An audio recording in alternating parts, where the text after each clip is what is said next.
Hello friends and welcome to the session of corporate law. So today's topic of discussion is doctrine of lifting of the corporate will and the circumstances when the corporate will can be lifted. So first of all we have to understand what is the corporate will and what is the meaning of lifting the corporate will, and then we will discuss which are the circumstances where the corporate will may be lifted. So first of all, what is corporate will? So first of all, we have discussed the characteristics of company, and the main characteristic of company is the separate legal identity of company from its member. So as per the general principle, the company is separate from its shareholder is referred the will of incorporation. Will means curtain, means પડદો, બરાબર. તો અહીંયા આપણે કહીએ છીએ કે company has a corporate will and it is separate. There is a curtain between the identity of company and members of the company, and we can company have a separate identity from its member. So this separate identity is called the will of corporate, બરાબર. તો આ corporate will છે એની effect, legal effect શું આવી શકે, બરાબર. આના માટે કેસ પણ આપણે ડિસ્કસ કરેલો હતો, સેલોમેન વર્સિસ સોલોમેન, કે જ્યાં આપણે કહીએ છીએ કે member is different from the company even if he and his family member hold all the shares of company. So this is the concept of corporate will. But what will be the legal effect of corporate will? So in that case we can say the company is not liable for the act of member, and same way members are not liable for the act of company, બરાબર. જે આપણે કહીએ છીએ કે members અને company બેની liability different છે, તો આવા કેસમાં મેમ્બર્સ છે કંપનીના એક્ટ માટે લાયબલ બનતા નથી. તો હવે કંપનીમાં જે કંઈ બી, માનો કે કંપનીએ લોન લીધી છે, કોઈ ડેટ કરેલું છે, કોઈ કોન્ટ્રાક્ટ કરેલો છે, તો જે કંઈ બી લીગલ કોન્ટ્રાક્ટ છે અથવા તો લીગલ ઓબ્લિગેશન્સ છે, તો અહીંયા આપણે કહીએ છીએ કે કોન્ટ્રાક્ચ્યુઅલ રાઇટ્સ મળતા હોય, બેનિફિટ્સ ક્રિએટ થતા હોય, તો આ બેનિફિટ્સ કોને મળશે? તો કે કંપનીને, નહીં કે એના મેમ્બરને. સેમ વે કોઈ કોન્ટ્રાક્ટ કરવાથી કોઈ લાયબિલિટી ક્રિએટ થાય છે, કોઈ ડિફોલ્ટ કરવાથી કોઈ લીગલ ઓબ્લિગેશન ક્રિએટ થાય છે, તો આ ઓબ્લિગેશન કે લાયબિલિટી પણ કોની ક્રિએટ થશે? કંપનીની કે મેમ્બરની? તો ત્યાં આપણે કહીએ છીએ આન્સર છે company. So members are not liable for the act of company, or shareholders are not liable for the act of company because company has a separate corporate will. So this is the meaning of corporate will. Now we have to understand what is the lifting of corporate will. So the court in general accept the principle. As per the principle, the shareholders of the company are not liable for any liability or act of the company that we have discussed. However, where the legal entity of the corporate body is misused for the fraudulent purpose and dishonest purpose, company incorporation no તમારો જે object છે is not the carry on any business, but the object of incorporating company is fraudulent purpose, or you want to use the corporate will for some unfair advantage. So in that case the court will disregard, means court will avoid the corporate identity of company and held the liable member of the company. તો આવા કેસમાં company છે, કંપનીની corporate identity, separate આઈડેન્ટિટીને consider નહીં કરીએ, અને separate identity તમે consider નથી કરતા તો લાયબિલિટી કોની આવશે? તો કે એના મેમ્બર્સની. તો આ જે કેસીસ છે જ્યાં આપણે કહીએ છીએ કે court will disregard the corporate identity of company, એને કહી શકાય doctrine of lifting the corporate veil. તો અહીંયા આપણને આપેલું છે the court may lift the corporate will of a company and hold the person controlling the company liable for the act of company. It is known as a doctrine of corporate will. તો અહીંયા simple વર્ડ્સમાં કહીએ કે જે કંઈ બી act કરશો, હા genuine act છે, કંપનીના ઇન્ટરેસ્ટ માટેનું એક્ટ છે, બિઝનેસ કરે છે, ઓબ્વિયસલી એમાં કંઈ પ્લસ માઇનસ થઈ શકે. તો આવા કેસમાં મે બી કદાચ કોઈ ઓબ્લિગેશન ક્રિએટ થાય છે, તો ઓબ્લિગેશન જે કોના હશે? Exclusively for the company, not for the members or directors. But if this concept is used for some fraudulent purpose, જેમ કે કંપની ઇન્કોર્પોરેટ કરવાનો તમારો ઓબ્જેક્ટ છે, આ ઓબ્જેક્ટ છે જ ફ્રોડલન્ટ છે, હવે કેમ ખબર પડશે? તો એના અમુક કેસીસ જે આપણને આપેલા છે, કેસીસ આપણે ડિસ્કસ કરીએ એટલે આનો કન્સેપ્ટ છે તમને વધારે ક્લિયર થાય. પણ સિમ્પલ વર્ડ્સમાં કહીએ તો લિફ્ટિંગ ધ કોર્પોરેટ વિલનો મિનિંગ શું છે કે કોર્પોરેટ વિલ જે કોર્પોરેટ કર્ટેન છે, પડદો છે, એની પાછળ જે લોકો છુપાયેલા છે, જે પોતાની જાતને એની પાછળ સંતાડે છે, એને આપણે બહાર બોલાવી અને એને કહેવાનું છે કે now you will be the liable for the act of company because the object of incorporation company is fraudulent. So which are these cases when corporate will may be lifted? So let's discuss. So first, lifting the corporate will under the judicial interpretation. Judicial interpretation means there are no provision for the this lifting the corporate will any act, but the court interpret the laws in different ways and give the judicial interpretation, give the judicial decision to lift the corporate will. So the first case is for the protection of revenue. For the protection of the revenue, corporate will may be lifted by the court. Say for example, here one of the case is given, the Dinso Manekji Petit. તો અહીંયા એક જે case આપેલો છે, આ કેસમાં ડિન્સો Maneckji Pettit નામની વ્યક્તિ છે. He has huge income of dividend. ઘણી બધી કંપનીઓમાં એને ઇન્વેસ્ટમેન્ટ કરેલું હતું and he is earning huge income from the dividend. So obviously there are slab rates for the tax. તો આવા કેસમાં ડિવિડન્ડની ઇન્કમ વધારે છે, ટેક્સ સ્લેબ છે એ તમારો વધી જતો હોય તો ટેક્સની લાયબિલિટી પણ ઇન્ક્રીઝ થઈ જાય. તો આવા કેસમાં આ વ્યક્તિ જે શું કરે છે, he incorporated the 3 private limited companies. Dinshaw Maneckji Petit incorporated the 3 private limited companies and transfer his shares to the company. આ 3 જે પ્રાઇવેટ લિમિટેડ કંપની ઇનકોર્પોરેટ કરેલ છે એને આ શેર્સ છે એ ટ્રાન્સફર કરી દેશે. હવે તો કે હવે ડિવિડન્ડની જે ઇન્કમ મળશે એ કોને મળશે, તો કે 3 પ્રાઇવેટ લિમિટેડ કંપનીને મળશે. તો કંપનીને ડિવિડન્ડ મળે છે ને, પણ આ કેસમાં ડિન્સો માણેકજી પેટિટને ડિવિડન્ડ મળતો બંધ થઈ જશે, એની ઇન્કમ ઘટી જશે, ટેક્સ લાયબિલિટી રિડ્યુસ થઈ જશે. ઓકે, તો કંપની પાસેથી એની પાસે ઇન્કમ કેમ આવશે? તો એવા કેસમાં એ શું કરે છે, તો કે કંપની પાસેથી લોન લેશે. કેટલી લોન લેશે? The exact amount of the dividend. જેટલી અમાઉન્ટનું ડિવિડન્ડ મળે છે એટલી જ અમાઉન્ટની આ વ્યક્તિ કંપની પાસેથી લોન લેશે. તો જે 3 પ્રાઇવેટ લિમિટેડ કંપની છે, આ કંપની લોન આપશે. કોને લોન આપશે? ડિન્સો માણેકજી પેટિટ જે ઇન્ડિવિજ્યુઅલ પર્સન છે.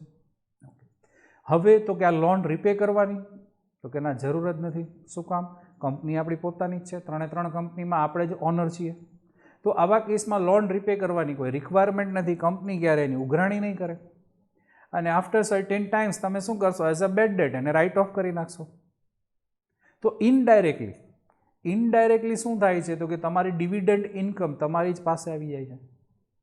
તો અહીંયા આપણે કહીએ છીએ કે ભાઈ આ કેસમાં હવે ટેક્સ લાયબિલિટી છે કોની આવશે? 3 પ્રાઇવેટ લિમિટેડ કંપનીની ટેક્સ લાયબિલિટી આવે કે ડિન્સો માણેકજી પેટિટ જે ઇન્ડિવિજ્યુઅલ છે એની ટેક્સ લાયબિલિટી આવવી જોઈએ.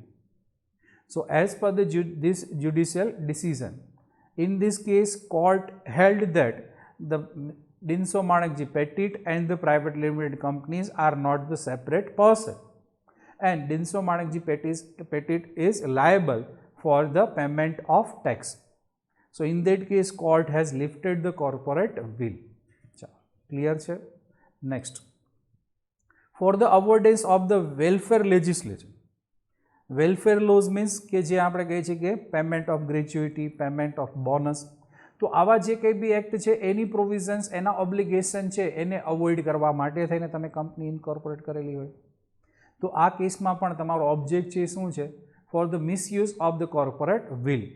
તો અહીંયા પણ આપણને કેસ આપેલો છે કે workmen of the associate rubber industries limited versus associate rubber industries limited.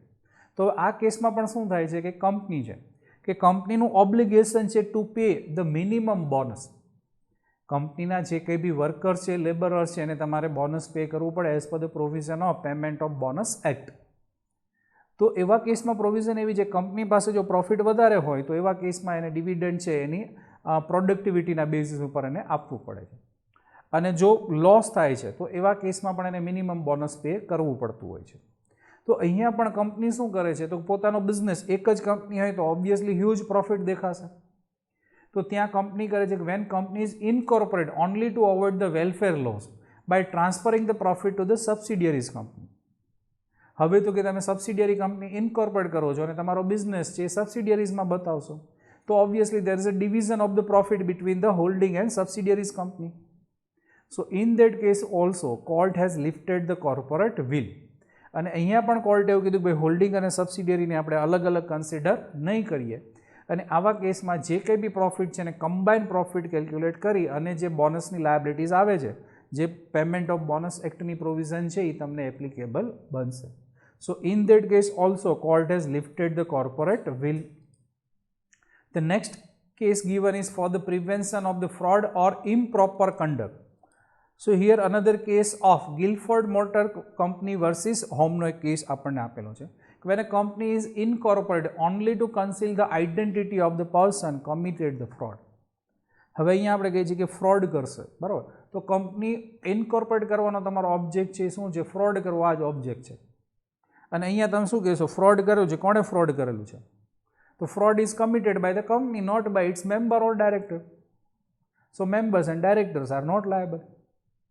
તો આવા કેસમાં પણ આપણે કહીએ ફ્રોડલેન્ટ પર્પઝ છે આપણો કંપની ઇન્કોર્પોરેટ કરવાનો, તો અહીંયા પણ આપણે કહીશું કે court May lift the corporate will and held the liable members or share holder for the fraud. જેમ કે આ કેસમાં એવું આપેલું હતું કે એક એમ્પ્લોયી છે કંપનીની જોબમાંથી રિઝાઇન કરે છે, અને તમને ખબર હશે કંપનીમાં આપણે જ્યારે બોન્ડ સાઇન કરેલો હોય તો એની અમુક ટર્મ્સ કન્ડિશન હોય કે you can not carry on the same business which is similar or which is competing to the business of the company for certain years. તો આ કેસમાં પણ એવો એગ્રીમેન્ટ હતો કે ભાઈ તમે જોબ છોડીને જાઓ છો, no issue, but you can not carry on the competing business for 5 years. 5 વર્ષ સુધી તમે આ સિમિલર બિઝનેસ કરી શકશો નહીં. તો આ હોન છે નહીં, કંઈ વાંધો નહીં. એ શું કરે છે? હી ઇન્કોર્પોરેટેડ ધ કંપની, અને આ કેસમાં આ સિમિલર બિઝનેસ સ્ટાર્ટ કરશે. કોણ સ્ટાર્ટ કરશે? કંપની.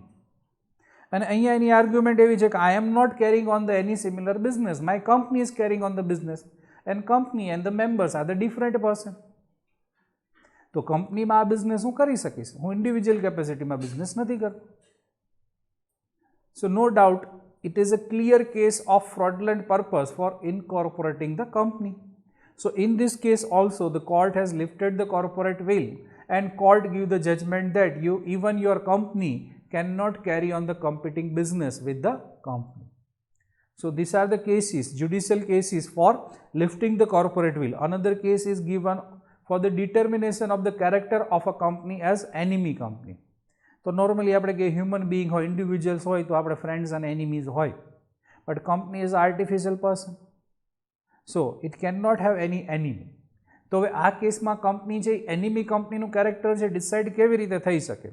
તો અહીંયા એના માટે પણ આપણને કેસ આપેલો છે Daimler company limited versus Continental Tyres and Rubbers company limited.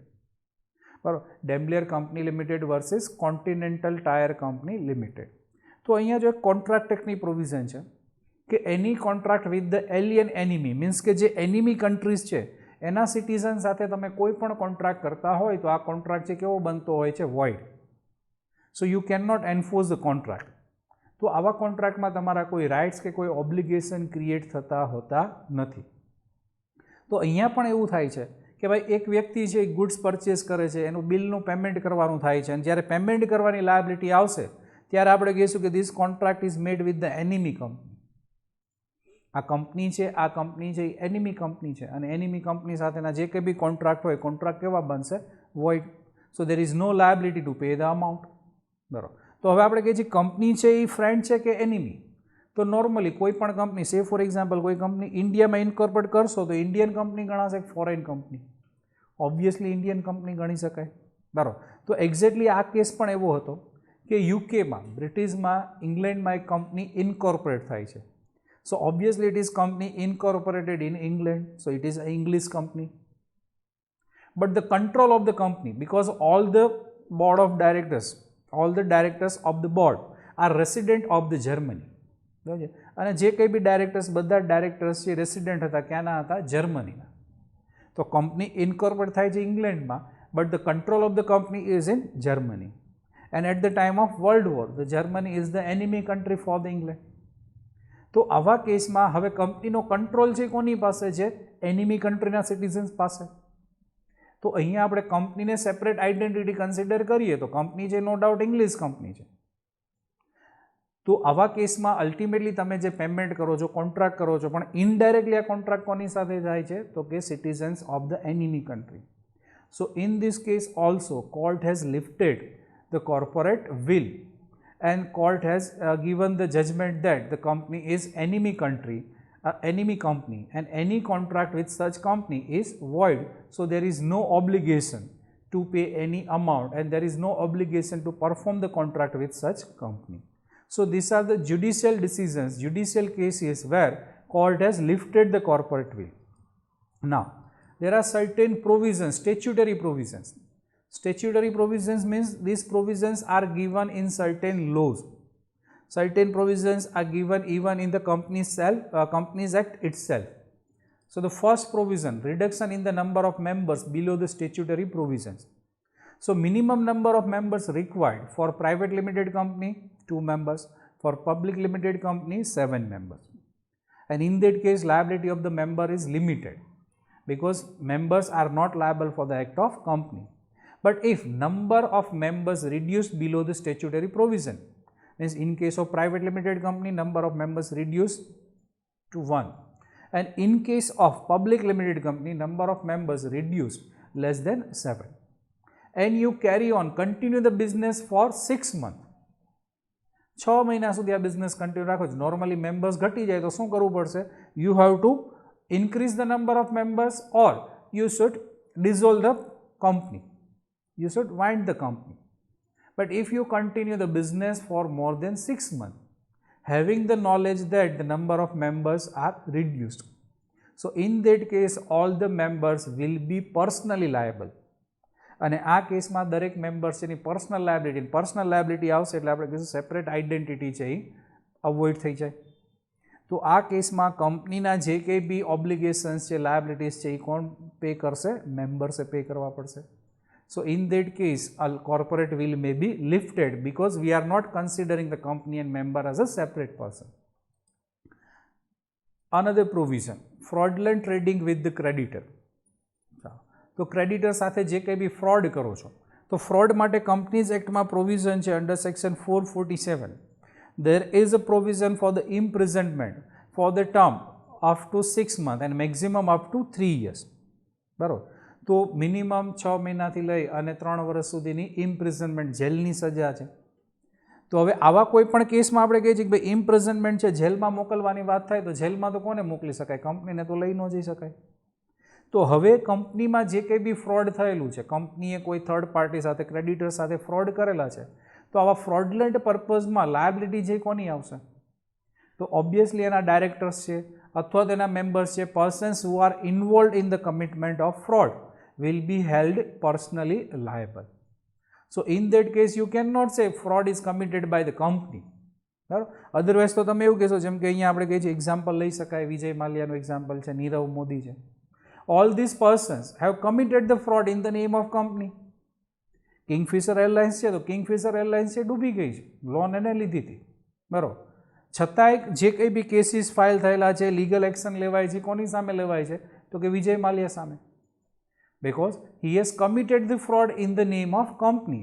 So any fraudulent act committed in the name of company, the member person who is involved in such fraud will be held personally liable. So here also we are avoiding the corporate identity of company. Next, failure in the properly indicating the name of the company. હવે કંપનીનું નામ જ સાચું નથી લખતા, obviously કંપનીનું નામ સાચું નથી તો કંપનીની લાયબિલિટી નથી, અને કંપનીની લાયબિલિટી નથી તો આ લાયબિલિટી કોની આવશે? તો કે એના મેમ્બર્સ અથવા તો એના શેર હોલ્ડર્સની.